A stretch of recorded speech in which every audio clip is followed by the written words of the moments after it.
So let's talk about outreach next on the Metal Pulpit.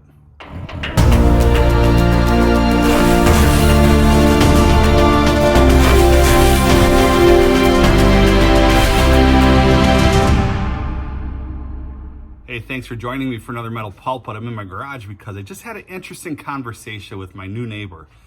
You see, behind our house, we have new neighbors that have moved in, and the overall consensus regarding them from other neighbors, my observations, is that they're not the most pleasant people. Okay, let me explain this. A couple weeks ago, after they moved in, my kid had a lemonade stand. It was all set up.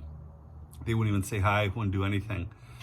And then talked to a neighbor yesterday, and they said, "Yeah, they're just hard to understand and who they are." Now, forgive me, I'm in my garage, so I got some flies going around here.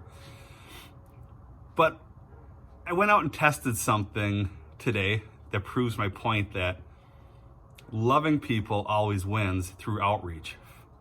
Now, when I talk about outreach, I'm not talking about the sort of thing where, a church does something crafty and they open their doors and expect people to come in. Let me get on a soapbox for a minute.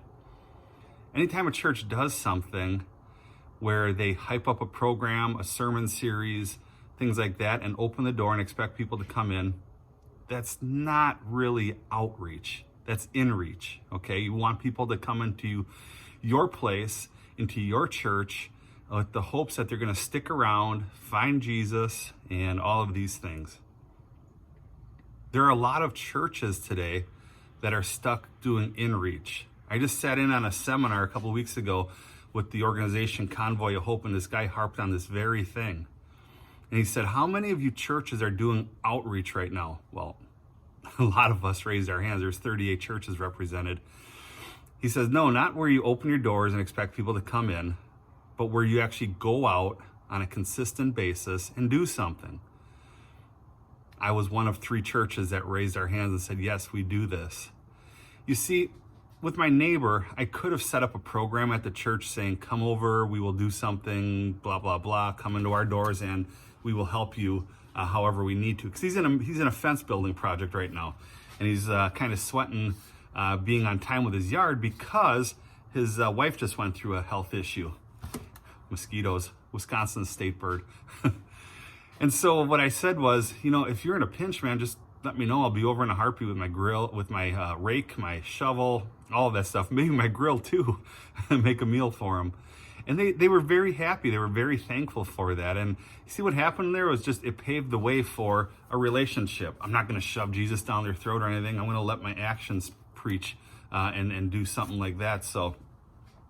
But it's important to understand that outreach, if you're part of a church, a brick and mortar building, outreach, and I am a pastor of a brick and mortar church.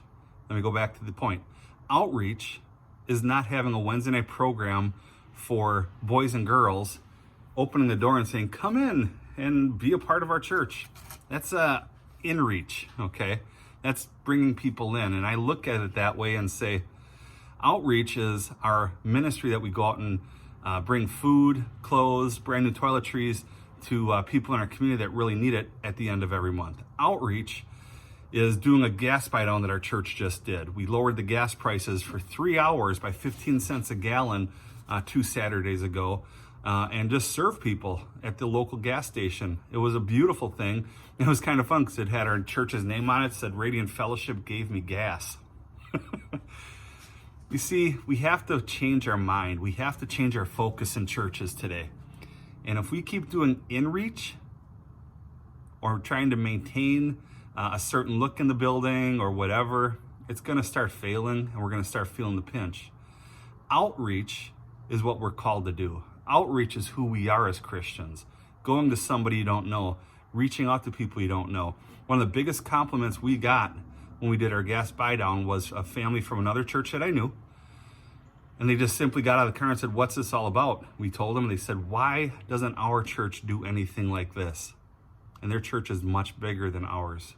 It's not always going to be the popular thing to do, but outreach, I believe, is the heartbeat of Jesus.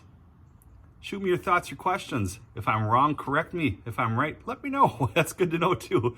But you can email me, pastorbobadams@gmail.com, and I'll get back to you as soon as I can. Have a great day.